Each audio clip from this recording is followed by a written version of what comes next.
Boundless Spirit, pushing the limits of talk radio with Charlene Springer.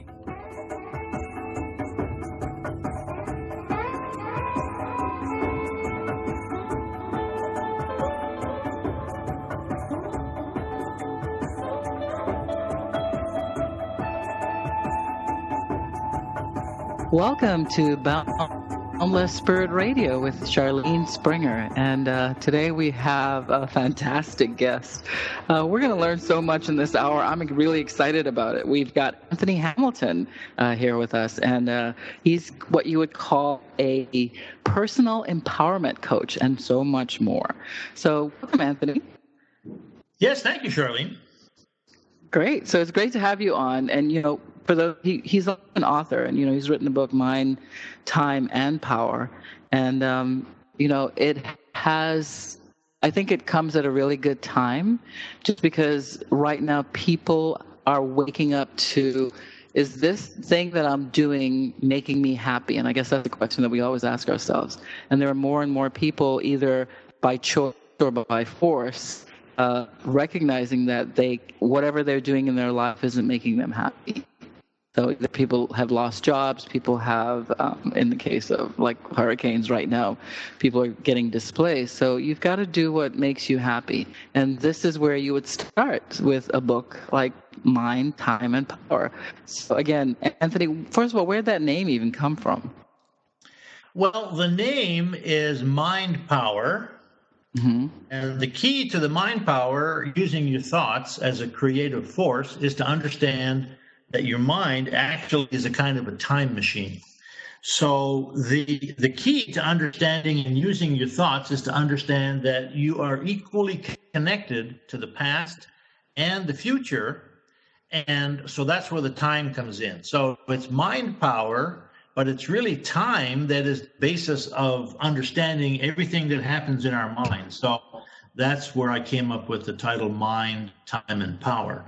When you talk about time, what do you mean time in this case? How do you define time? Because everyone has like a little variation in their versions of time. So how do you describe time? That's right. Well, time is a field. Now, a field means you can move around in it, the same as if I walk outside. I mean, we're used to thinking of our world as a three-dimensional field. I can go north, south, east, west, up or down in those dimensions, and any combination of those. So that is a field. And if you think of a magnetic field, for example, if I have a magnet and I have a bunch of iron filings or something on my table in front of me, and I move that magnet around, those filings are going to move too in reaction to the magnetic field. Mm-hmm. So that's the way our mind works. I can think of things in the past. I can think of things in the future. I can think of things that were actual events in the past, and we call that a memory. So, for example, if I remember making a cup of coffee this morning, I would call that, we'd say that's a memory, right? So what does it mean to have a memory? Well, what it means is I'm gathering information from this point in the past when I made this cup of coffee, and I might have a visual picture of that. I might have some sounds with it. I can imagine the sound of the kettle boiling and that sort of thing. And I have some feelings about it. So I can remember the weight of the kettle as I was, pouring the boiling water into the cup. So that is what we call memory. And everybody's used to thinking of memory as a recording. And people used to think that it was a recording someplace in the brain. And for a long time, around 50 years or so, starting in the early 50s, psychologists were looking in the brain for the place that those memories were stored. But the thing is, I can also gather information from a past that didn't happen. For example, if I imagine that while I was making my coffee this morning, I spilt the coffee and it went spilled all down over the floor and splashed onto my pants and left a stain on my pants. Now that didn't happen. But when I put my mind there, I would call that a possible past, because it's possible that it could happen. It didn't happen today, but it could have. So I get the same kind of information. I get a picture of the coffee splashing. I get the sound of the coffee spilling on the floor. I get the feeling of the coffee splashing on my pants and maybe me getting upset. All of the information comes through just the same, even though that never happened. So what do we call this? Well, generally speaking, we don't have any words to describe it. All we talk about is memory or imagination, Now, when you think about the future, I can decide, for example, I'm planning to go downtown this afternoon. I have an appointment with some people downtown. So I can think about going downtown. I can imagine myself driving downtown, meeting these people. So what do you call that? That your mind is doing something exactly the same as I was doing in the past, but now it's in the future. And so I might call that an expectation or a goal or a plan. We have these nebulous kind of words that different people have different understandings of what the words mean. So essentially what I'm saying is, and this is the key to understanding time, that time is a field, the same as the three-dimensional world is a field. My mind is a part of my mind called the inner awareness, which you might call your inner attention or the focus of your mind. It can move around. I can move around, and I can pick up information from things that did happen, which I would call memories. And I can pick up information from things that didn't happen, either positive or negative. I wish this had happened, or I wish that hadn't happened, And in the future, I can plan something as simple as going to the store and buying a loaf of bread. Or I can plan a trip to the Virgin Islands, for example, to visit you. So that's what I mean by time in the mind. The mind has this ability to travel all through these various dimensions of past, present, and future possibilities. But most people don't have a way of thinking about that. So they talk about memory and they talk about imagination. They use words like worry or fear. But all of those are really very nebulous kind of concepts. So people don't generally have a clear understanding of how the mind works in time. So in my book, I developed a model of what I call inner space-time, which is simply a map, like a map of your city or a map of your country, and it just shows that, okay, in the present is your now point. That's where I'm sitting right now. This is where my body is, and I have 5 senses that I can pick up information from my present. I can see, hear, touch, smell, taste things in the present. My present is limited. I'm sitting in a room right now at home. I'm in my living room. And except for the window, if I look outside and I can see the neighborhood there across the street, my physical senses only pick up a very limited bit of information. But in my inner awareness, my inner world, I have the same 5 senses. I can imagine seeing something as I described with the coffee. I can imagine seeing, hearing, tasting, smelling, feeling things. And that inner awareness moves around time, past, future. That's what we call daydreaming. Everybody knows what daydreaming is. It really doesn't have a lot of value, except when you learn to control the way your inner awareness is moving. That is the source of your power. That's the key to being happy. That's the key to healing your past. It's the key to designing and creating the future that you want. Is to gain some control over the focus and the movement of your inner awareness. So how does magic come to play in all of this? Magic is to understand that our thoughts become real in our life. There's something in our consciousness that creates physical matter.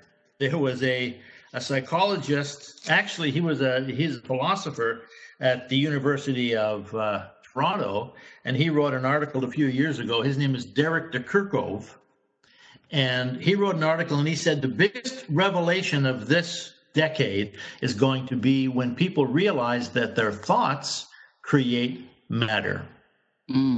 Now that sounds pretty far-fetched, the thoughts creating matter, But of course, if you imagine somebody making a piece of pottery out of clay, it's clear that piece of clay, that pottery that they've made, was made because of their thoughts. They're thinking about it, right? They designed it, they thought about it, and they created this.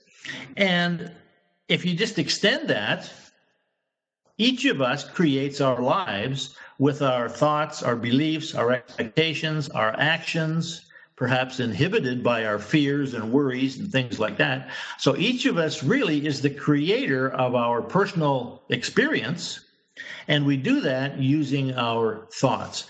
So magic is that process. It's the process of taking something that wasn't real and making it real, like a piece of pottery, or designing a painting or something. A painter will take something from his imagination and create a painting from it, which may eventually be worth thousands or millions of dollars, and have a tremendous amount of influence from something that came out of his imagination. So that's an easy process to understand, somebody painting a picture.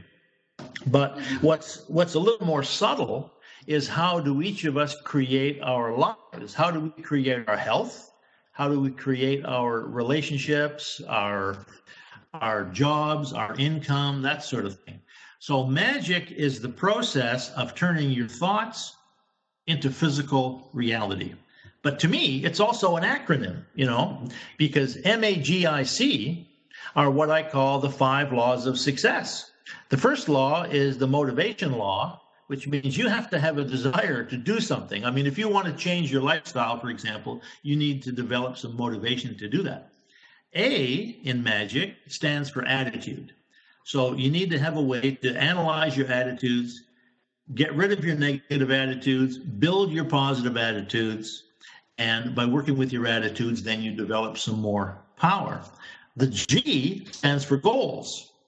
Now, in order to be successful, everybody has to have a goal. If I go to the store to buy a loaf of bread, I have to know where I'm going and why I'm going there. I have to believe it's possible for me to go there and buy a loaf of bread. And when I get the loaf of bread and I come back home, that's a success. So I've had a successful experience buying the loaf of bread. Everybody can do the same thing. So G is very key. The I in magic stands for imagination. And the imagination is the connection. It's the connection between where you are now and where your inner awareness is. So when I think about making coffee this morning, I have there's a time and a place where I did that, and the imagination is the pipeline where the information comes in. And so when I'm thinking of the future, if I'm designing a future, if I'm anticipating a future goal, my inner awareness is in the future, let's say a week from now when I'm planning to do something. And so the imagination is the connection. Now, most people think of the imagination kind of like a movie, like when I watch TV, I'm watching a TV show, and people think of the imagination as the picture on the screen. We have this sort of inner mental screen, and we think of the imagination as the inner mental screen. But that's not the imagination. The imagination is the connection. So, for example, if I'm watching a TV show with somebody in New York City, that picture on the TV is not coming from the TV. It's coming from New York City. Mm-hmm. And the connection, which might be a cable or the internet or something, the connection between their New York City and here, my television, our mind has a similar kind of connection, and that's called the imagination. So the imagination is the connection between now and some other place in time. And then the C in magic is consciousness. So understanding those 5 principles: motivation, attitude, goal setting, imagination, and consciousness. And consciousness is this process of turning our thoughts into physical form. That's the 5 laws of success, and that's what I call mental magic. What comes to me is cymatics. I was like, oh, means like a vibration of what you think can create that physical thing. Yeah, there's 1,000 terms for this process that I'm describing. This is my take on it, my particular way of describing it. But, of course, I gathered information from a whole bunch of self-help books and workshops, studying, ancient Indian philosophy and that sort of thing. So it's what I've done is put together a system. That's my system, but of course I've taken little bits from here and from there, and I'm not claiming that I'm the only person that talks about this. No. I was just saying that's what it triggered for me. Exactly. You took a lot of information actually from Einstein. You followed Einstein's physics.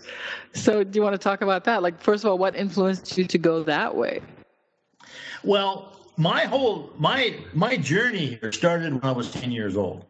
Wow.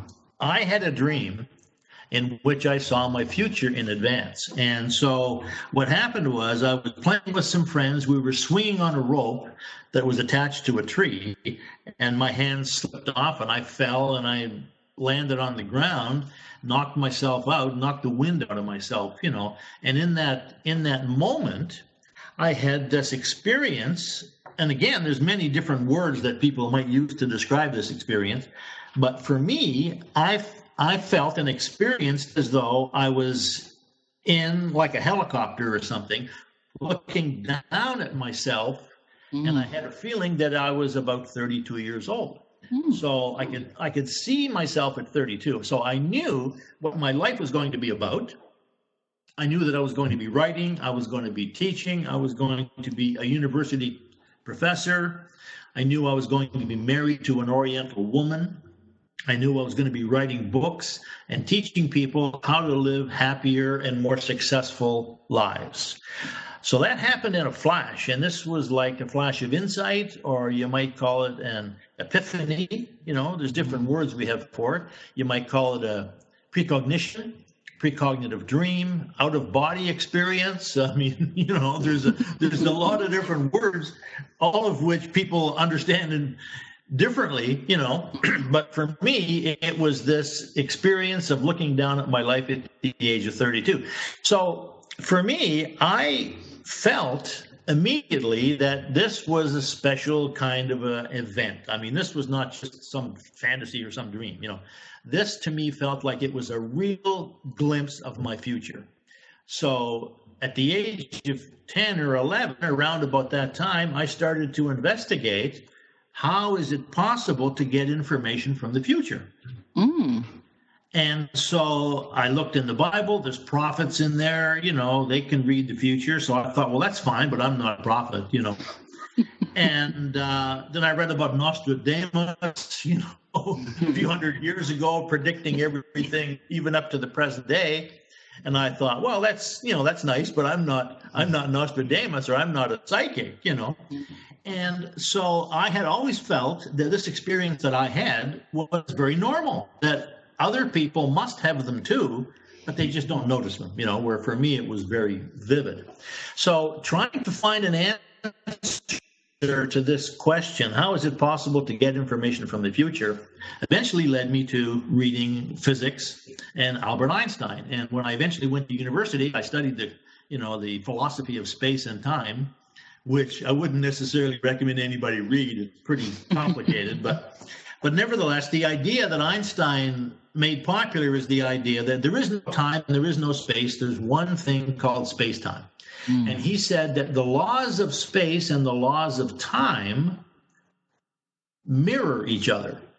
So I thought, well, okay, so if the laws of time and the laws of space are the same or similar, what's true about space?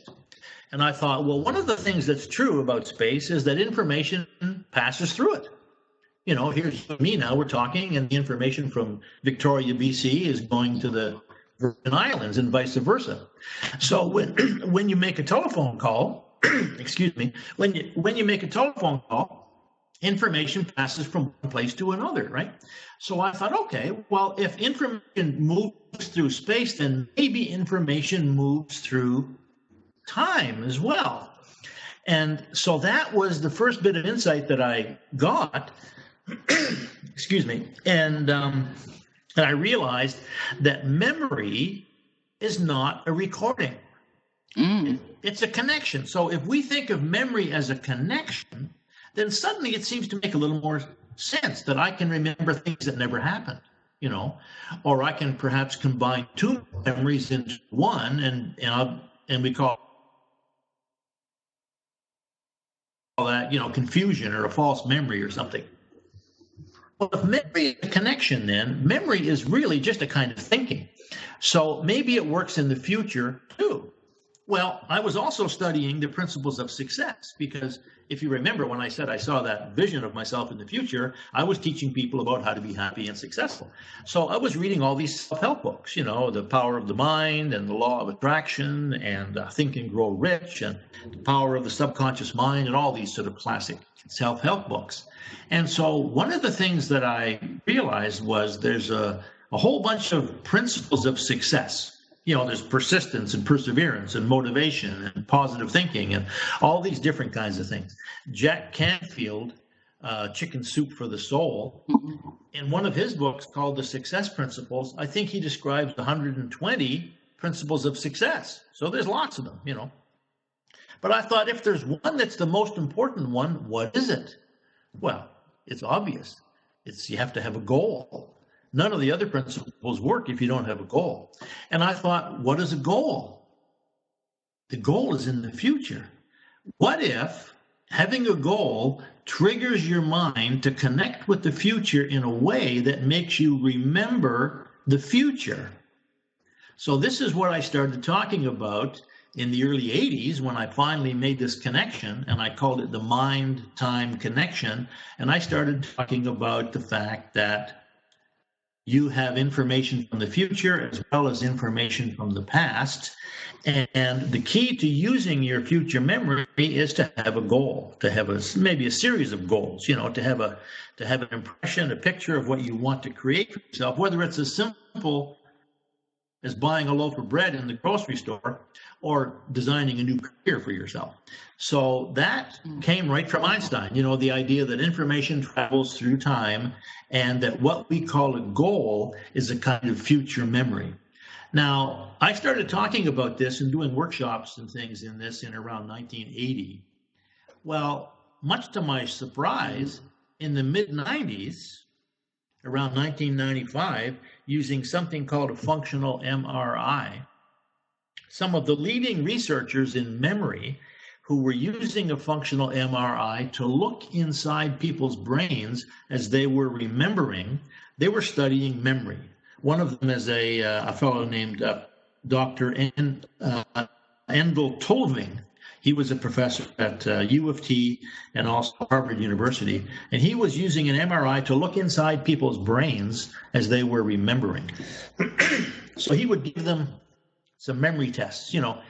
He would say, here's a list of 10 words. So you remember these 10 words, and then we'll ask you what the words are.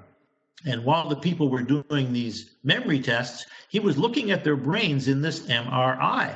So he became very aware of what memory looks like in the brain.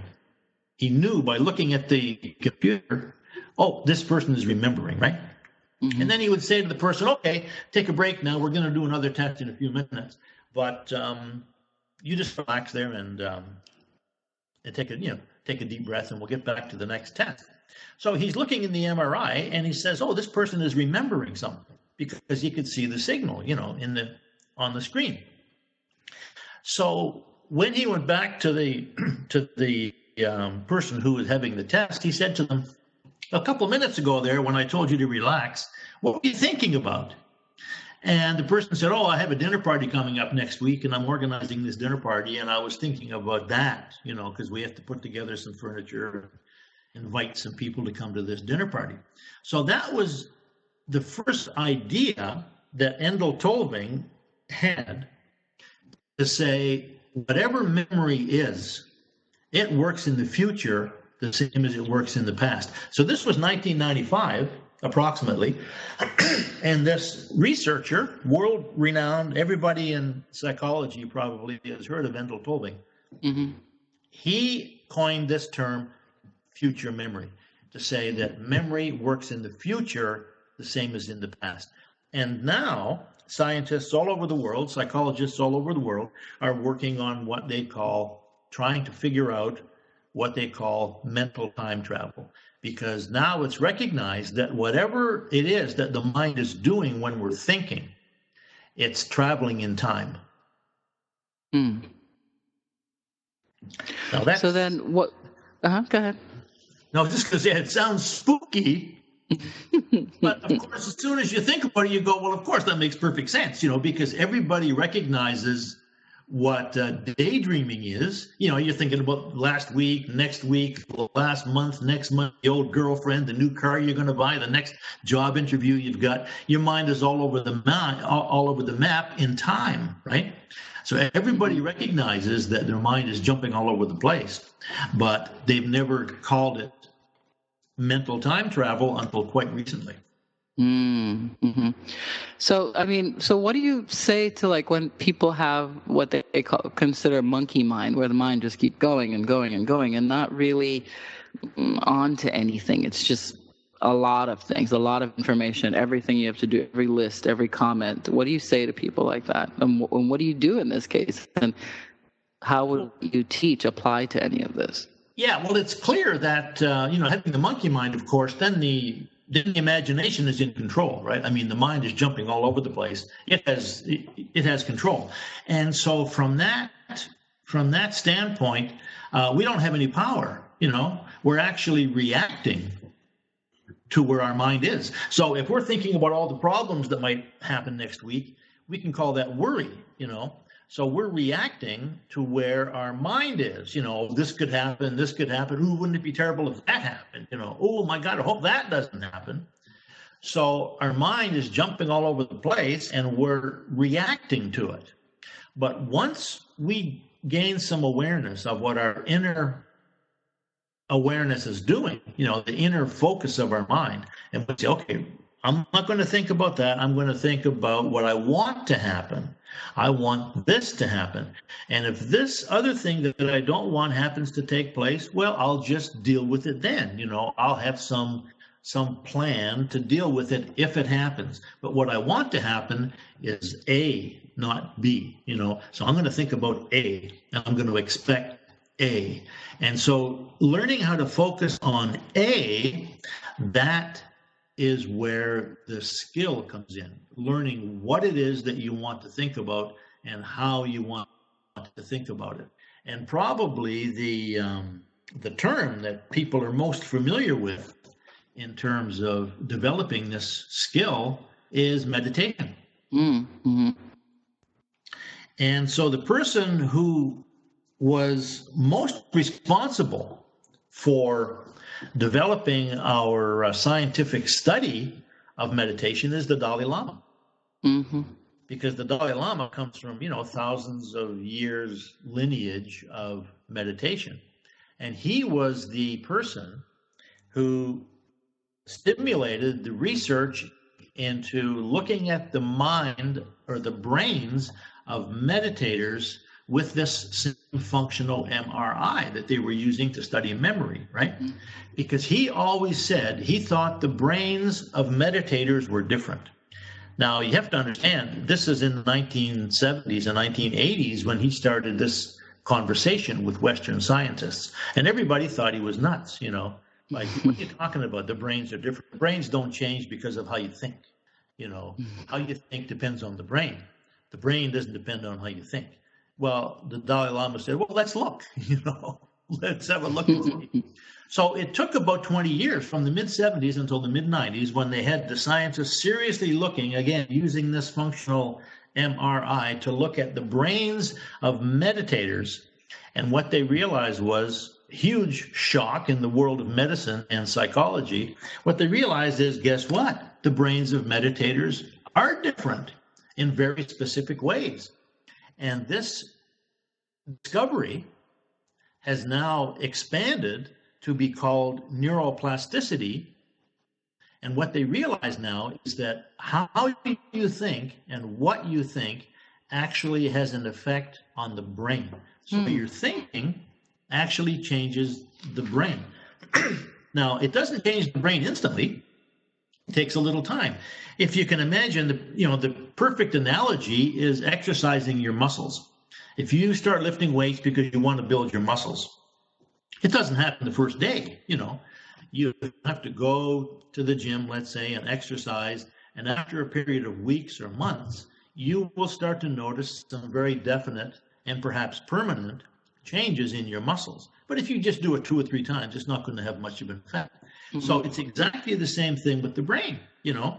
Now they realize that meditation and planning, thinking, learning. I mean, I was just talking to my granddaughter the other day. She just turned 8. And so we had a Skype conversation, the same as we're having one now.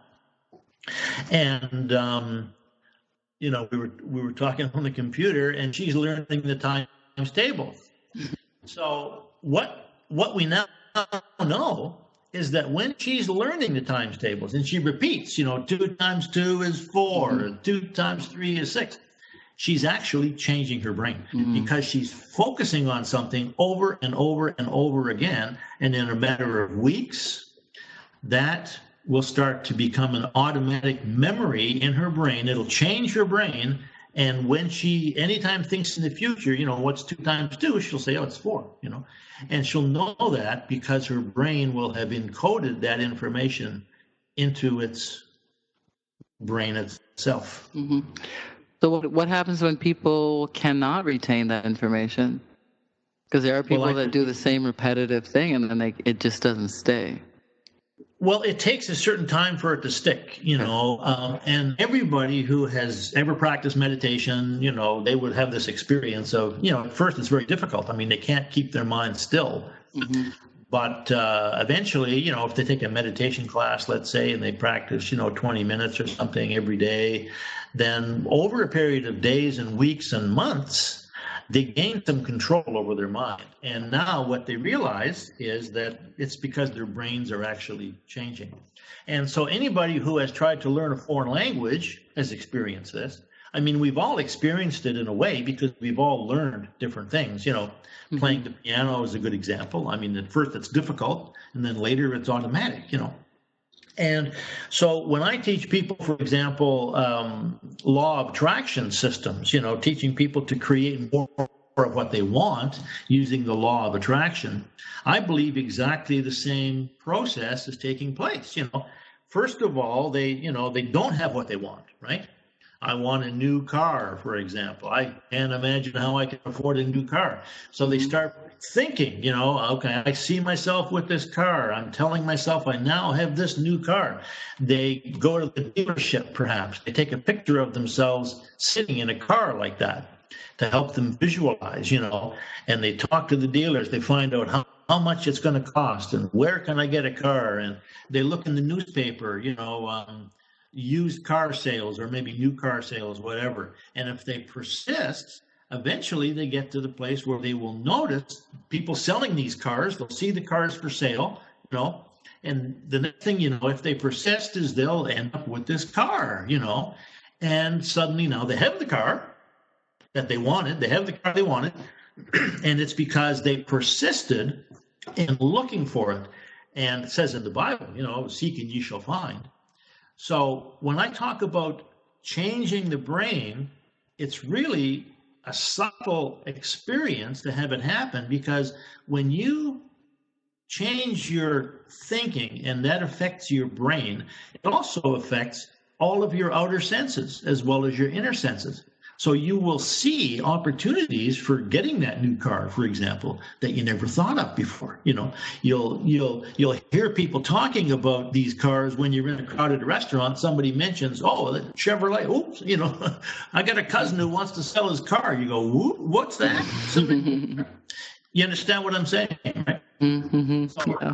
So all of your senses are shifted in the direction of finding that car, because that's what your intention is. So the intention, as well as persistence, what they've now discovered, those are the keys to changing the brain, to creating these new pathways in the brain. And now they can measure them, right? So it's intention and persistence over time that does it. And the time is really depending on what we're talking about, just a matter of weeks, and they can measure the changes in your brain. That's cool. So then how do you do the past? Could you talk about changing the past? Yeah, that's something that freaks everybody out, changing the past. Everybody wants to change the past, but how can you do it? Well, the thing is, the past is changing all the time anyway. We just don't notice it, Mark Twain said, when he was a teenager, he thought his father was the stupidest man on earth.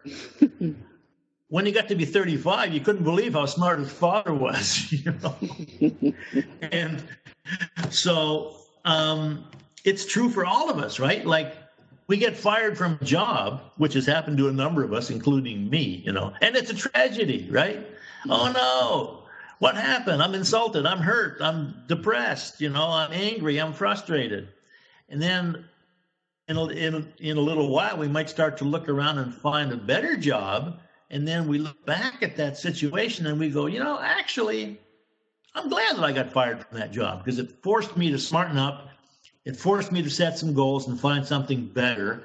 And now my self-esteem is higher and I feel better about it. I feel more powerful. I feel actually lucky that I got fired from that job. So that event, getting fired, which might have happened a year ago or 2 years ago, it suddenly changed. It was a negative event. Now it's a positive event. So when I talk about changing the past, I'm not talking about changing the physical past because that doesn't change. That's physical, right? You still got fired, But what's changed is everything else. It's the feelings. It's the meaning of it. It's what it means to you. It's how it makes you feel about yourself in the world. Before you felt unlucky, now you feel lucky that you got fired, So taking that approach, you can take any experience in your life that you call negative, and just simply by learning how to look at it and ask yourself some simple questions like, why is it that this is a positive experience? Or how could this experience actually be a benefit to me? What can I learn from this that'll help me?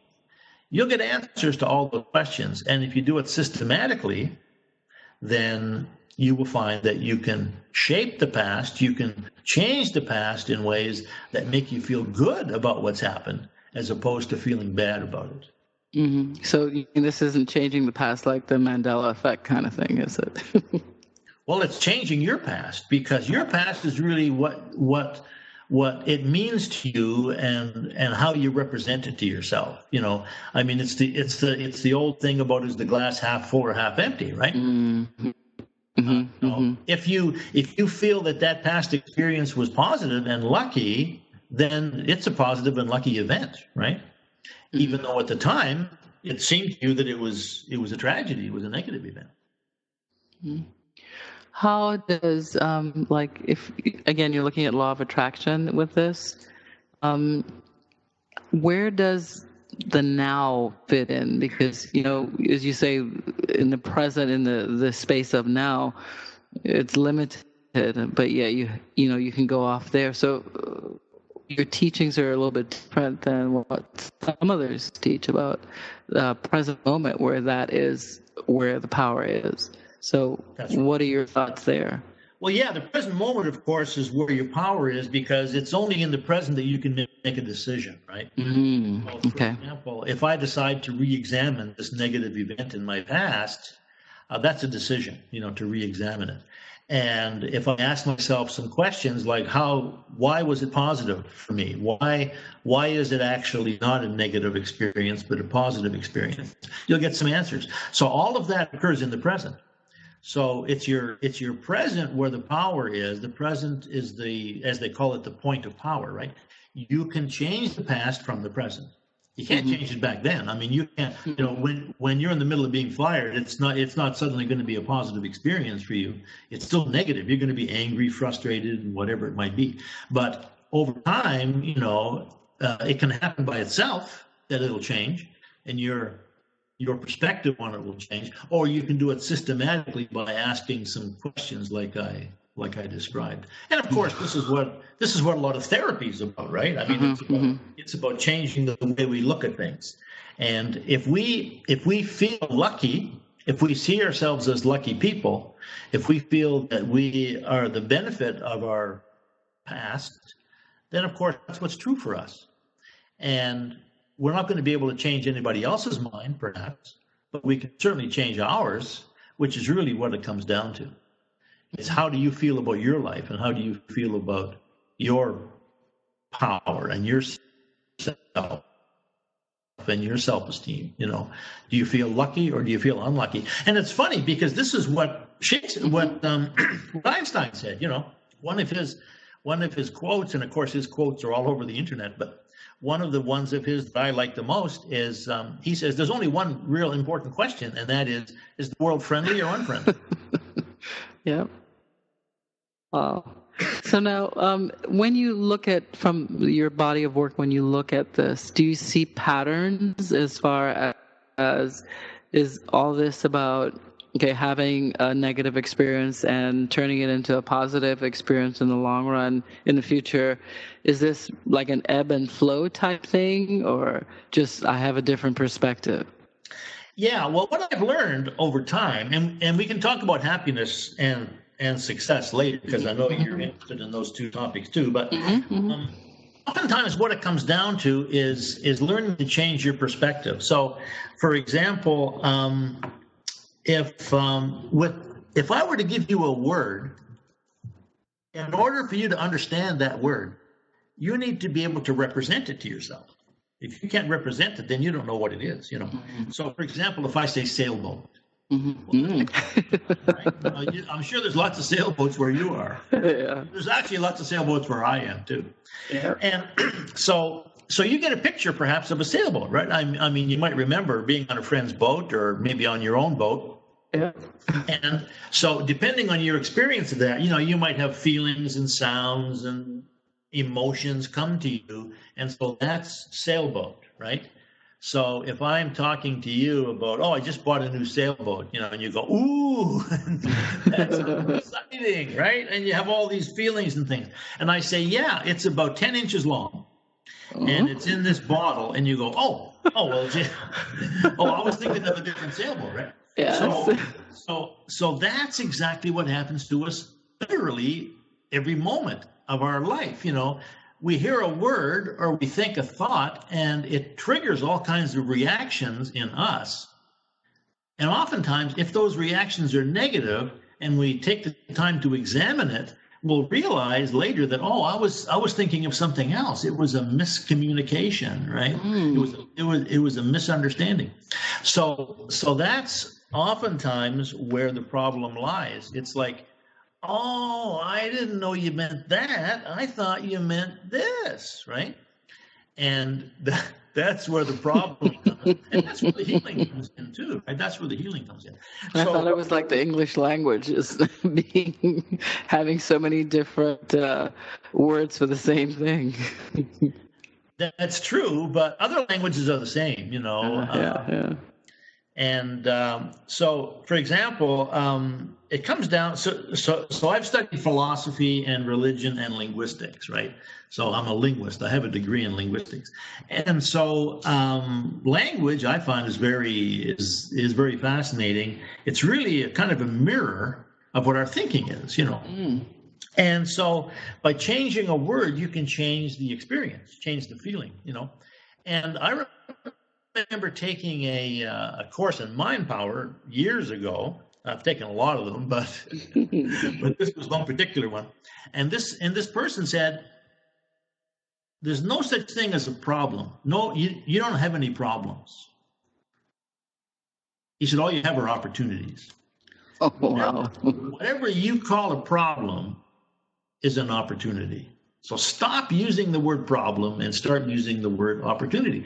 Well, I did that. You know, I took that lesson to heart. I thought it was an amazing idea. And so what happens now is if something comes up for me, as a matter of fact, I did it this morning. I misplaced something. And so I thought it was a problem. And I said, wait a second, it's not a problem. It's an opportunity. Now, why is it an opportunity? Well, it's an opportunity because of this and this and this, you know. So immediately my feelings changed. I didn't feel so frustrated with myself. And once you do that, and again, here we go with the same story, the same answer, right? Over time, systematically, repetition, right? If you start looking at your problems as opportunities, pretty soon, I believe what happens is your brain will change. The meaning will change. Your perception of your life will change.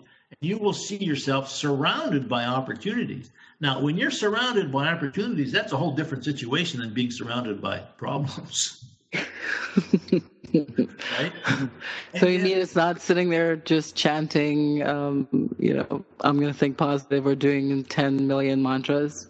Well, that's a part of it. I mean, if that's what you like to do, if that works for you, then go ahead. And I've been a meditator now for 35 or 40 years, and I love meditation. But what I call meditation might be different from what other people call it. But certainly, it's like a systematic approach to designing and creating your life. And so I'm very big on metaphors. Examples, because an example or a metaphor is like a picture that changes things. Like when the glass is half full or half empty. I mean, everybody can understand that, right? And other people say, beauty is in the eye of the beholder. Well, so is ugly, and so is problem, right? The problem is in the eye of the beholder. Well, if the beholder beholds it as an opportunity, is it the same problem? Now, I was listening to a talk the other day by a very famous quantum physicist, and he was saying that what they've discovered with quantum physics is that the act of observing something changes it. Yeah. It's beautiful. Isn't that interesting, right? It changes it. So if you see the glass as half full, whereas before you saw it as half empty, or if you see something as an opportunity, whereas before you saw it as a problem, that changes things, right? And sometimes it can change your life.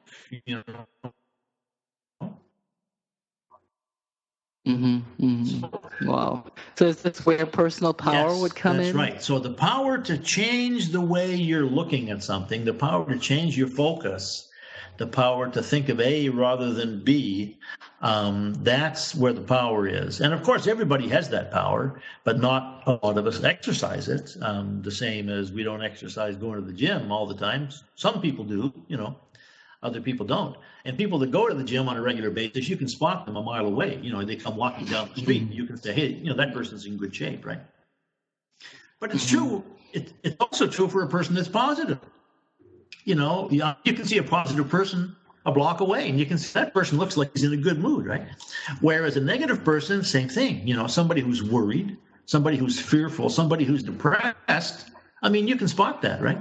So it changes everything. It changes your mind, it changes your body, it changes your circumstances, it changes your life. So one of the metaphors that I like to use is I see myself as a gardener. And my life is my garden. So let that sink in for a second. Everybody has a life. They have a physical life, physical health, right? They have relationships. They have finances. They have a spiritual side. They have an emotional side. And each area of their life can be cultivated. They can take what's there right now, and they can systematically start getting rid of the weeds and planting some flowers there or planting some vegetables, And systematically over a period of time, each of us has the power to radically transform the quality of our life, the same as we can radically transform the quality of a piece of ground just by removing the weeds and the rocks and the sticks and the stones and things and cultivating a more positive environment. We can transform that piece of property into a botanical masterpiece. Every botanical garden that you go to in the world started out as a pile of weeds and rocks and sticks, And so if we looked at somebody, if If there was a person who looked across the street at their neighbor and said, look at that person, they're so lucky, they got such a beautiful manicured lawn. How come they're so lucky? And I got this pile of weeds and sticks and stones here. Of course, we'd say that person's silly, right? I mean, the reason the person across the road has such a nice piece of property is because they've cultivated it. And that's the same with our life, you know. People that have good relationships are people that cultivate good relationships. Mm-hmm. People that are happy cultivate happiness. People that are positive thinkers cultivate positive thinking. People that are calm and relaxed are probably cultivating, you know, their mind. They're probably meditating, or they have some kind of a process where they are working with themselves and developing more positive attitudes. So all of those things can be cultivated. And again, you know, it's simply a matter of saying, okay, I'm going to start today. I'm going to start today to cultivate my life. I'm going to cultivate my thoughts. I'm going to cultivate my attitudes. And again, this is where these 5 laws of success come in. Becoming more motivated, you know, magic. Cultivate more motivation. Why do I want a better life? You know, what's the payoff? Cultivate my attitudes. Do I have any attitudes that I think I should get rid of or maybe diminish?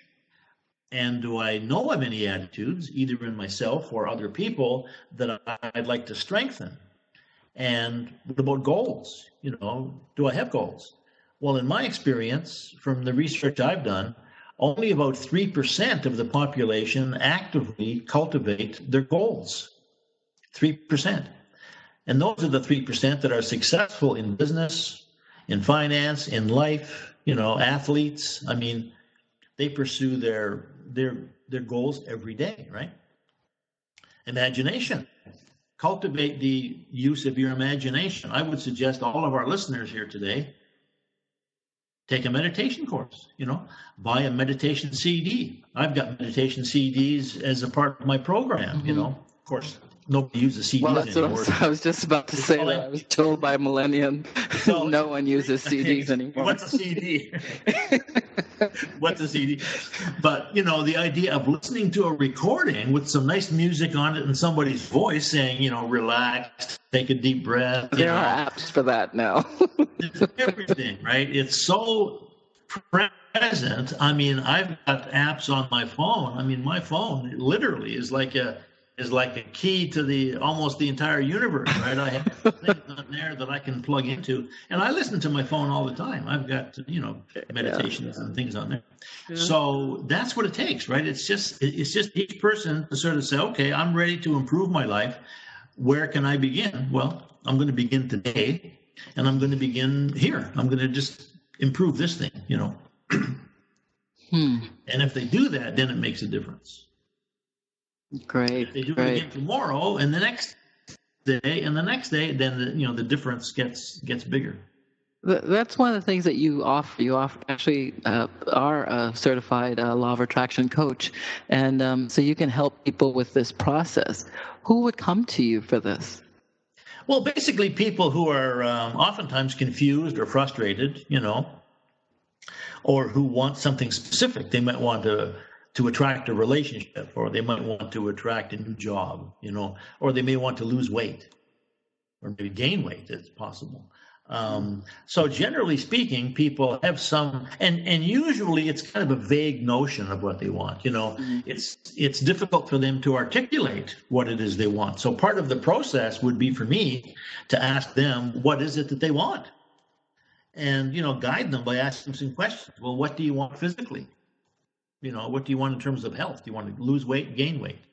More energy? Do you want more stamina? You know, so simply by asking and answering a series of questions like that, people can get more and more and more clear about what it is that they want.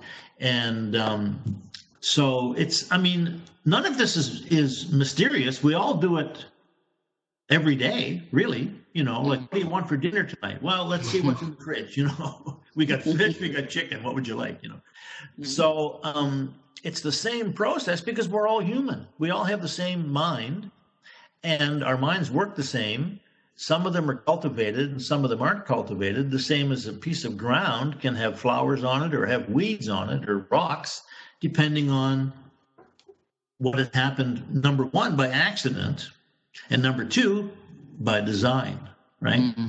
So there's accident and design. I mean, What's the difference?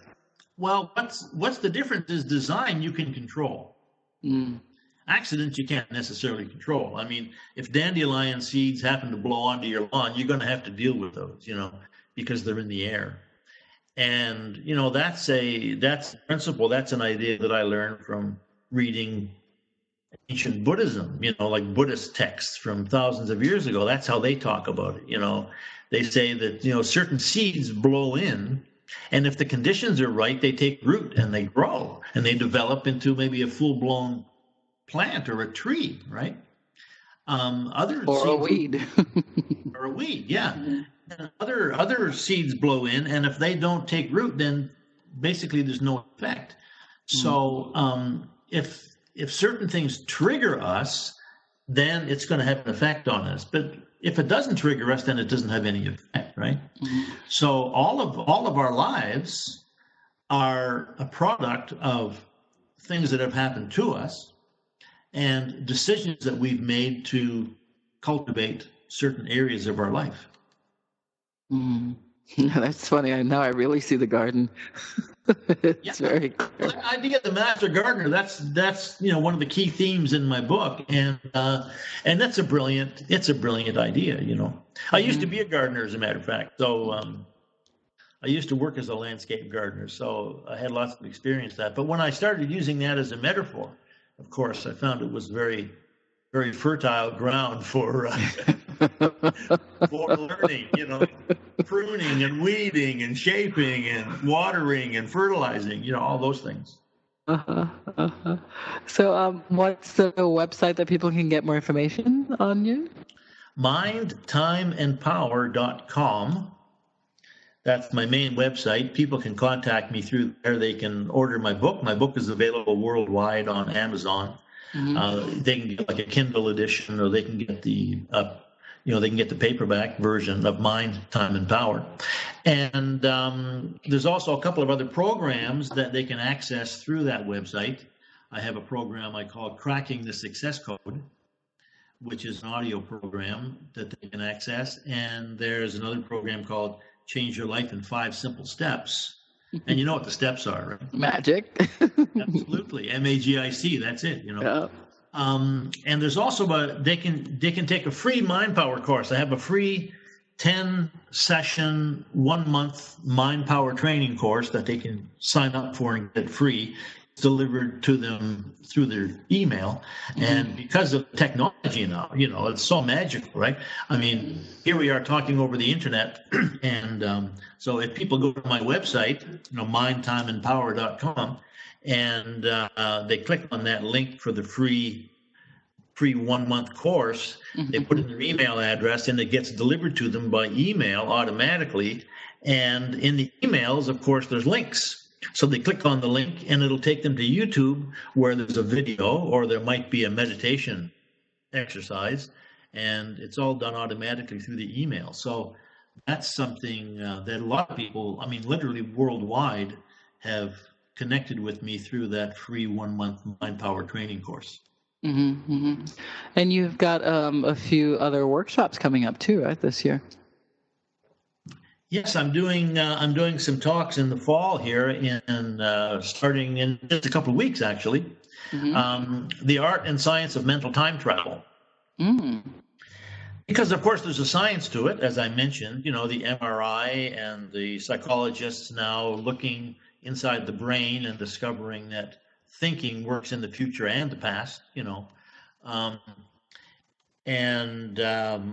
So there's science to it, but there's an art to it, as we've talked about in this conversation so far. I think people can tell by listening to the questions you're asking and the answers I'm giving that even though it's relatively straightforward, the same as learning how to jog or learning how to play golf is straightforward. You pick up a club and you get a ball and you start hitting it around. It takes time. It takes practice. The more you do it, the better you get. And of course, it's should be enjoyable, and it is enjoyable. Listening to some nice music and closing your eyes and making a list of what I call past successes. Mm-hmm. These are things in the past that you've done successfully that make you feel good. So it could be learning to speak a foreign language, learning to sail, learning to swim, learning to windsurf.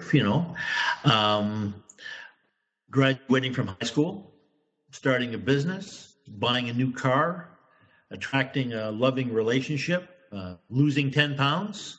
These are past successes. And so one of the key ideas, and it is kind of a radical idea, I guess, to some people in my model of consciousness that I talk about in the book, is the fact that the past hasn't gone anywhere. It's still there. Mm.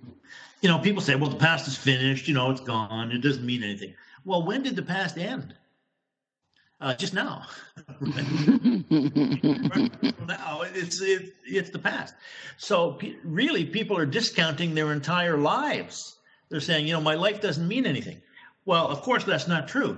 Everything that has ever happened to us in our lives, we have access to it through the pipeline of our imagination. I can remember when I was 10 years old having that dream, Mm-hmm. I remember going to high school. I can remember having bad experiences in my life and, hopefully learning from them. And I can anticipate the future. I have plans to go to Asia next year and do some speaking in Hawaii. So, all of these things are, in a sense, they're available to me now through my imagination. So when you talk about the now being the point of power, mm-hmm. What I've found is that the now can grow. I'm much more aware of my past now because I have a list of past successes that contains hundreds of things on it. And I'm sure you can appreciate that if I just sit down, with a piece of music for 5 minutes and meditate or remember one of those positive past experiences, it might have been something from 20, 30, 40, 50 years ago. It still makes me feel good. Mm. And when I anticipate going to Hawaii and doing some lecturing in Hawaii, I imagine going to the beach and relaxing in the sun and drinking Mai Tais and things like that. I feel good too. So there's lots of things in the past and in the future that can feed me positive information, the same as the monkey mind, if I'm not careful, can bring in negative information depending on my mood, So what would you say in summary of all this? Well, I would say that we can cultivate the skill of using our imagination, using our inner awareness to cultivate positive feelings about the past, design a positive future for ourselves, and systematically, step by step, the same as cultivating a piece of ground, we can produce a more enjoyable, happier, pleasant life for ourselves, starting today. Beautiful. Thank you so much for being on with us today. And I can't wait to hear what you're going to talk about in the Woo Hour. This is going to be interesting, as usual. So again, I'd like to thank Anthony Hamilton for being on with us. And we'll see you next time. You're listening to Boundless Spirit Radio with Charlene Springer. Take care. Boundless Spirit goes off the rails. Next up in our members-only segment, the Woo Woo Hour. Whether it's happening on the planet, off the planet, or inside the planet, host Charlene Springer, expert guests, and you dare to go there in the Woo Woo Hour.